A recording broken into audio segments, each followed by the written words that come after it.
Hello, today we are going to see why stock market is down. 1. Stock market volatility is expected to increase this month due to the upcoming Fed meeting and the lack of clarity about whether the Fed will continue to raise interest rates.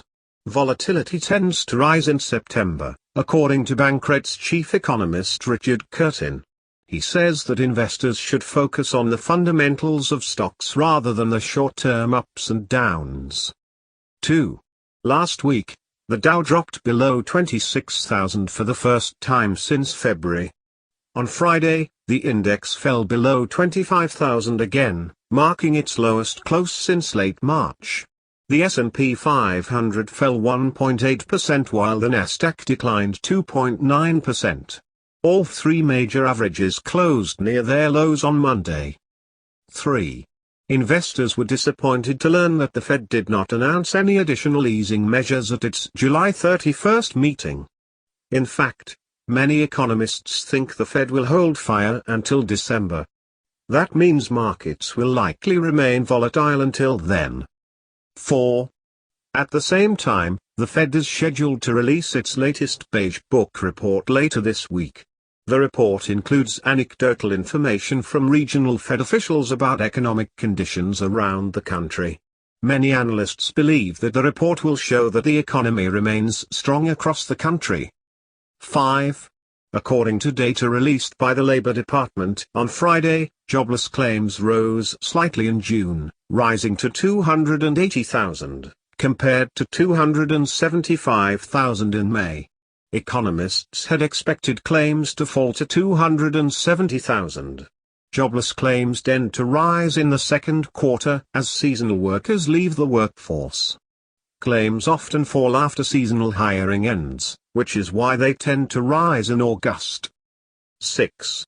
Another piece of good news for the labor market came out of Europe on Tuesday. Data showed that German factory orders increased 6.1% in June, marking the biggest gain in 5 years. Orders rose in 17 of 19 industry groups, including machinery, transportation equipment, electrical equipment, chemicals, and metals. 7. The European Central Bank announced that it would extend its quantitative easing program through October 2016. ECB President Mario Draghi said that the decision was taken to help boost the region's recovery. 8.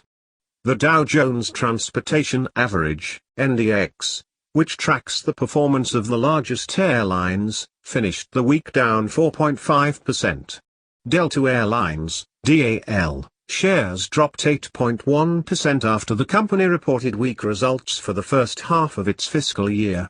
Shares of United Continental Holdings, UAL, slid 5.3% after the airline posted weaker than expected earnings for the fourth quarter. 9.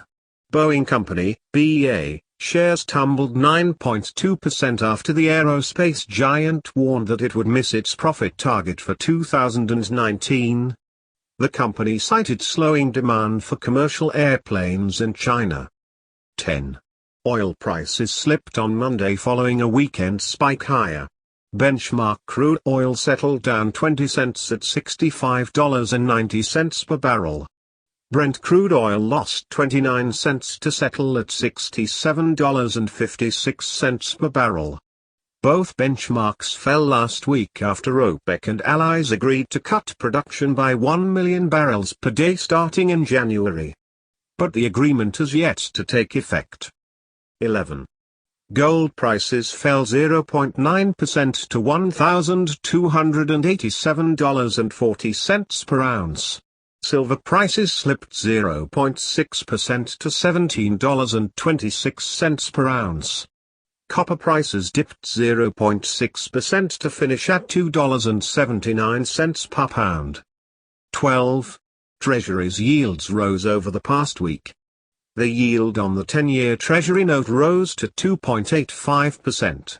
The 30-year bond yielded 3.19%. The yield on the 2-year Treasury note climbed to 1.69%. 13. The dollar edged up against other currencies. The euro gained 0.5% to $1.1491. The British pound advanced 0.4% to $1.2450. The Japanese yen strengthened 0.4% to 110.53 per dollar. 14. The price of gold futures rose 0.6% to settle at $1,290.70 per ounce. Silver futures added 0.2% to end at $16.77 per ounce. Platinum futures dipped 0.6% at $1,852. And also crypto market is down almost from the same reasons, but about that in another video. Thank you for watching. Don't forget to subscribe and hit the bell.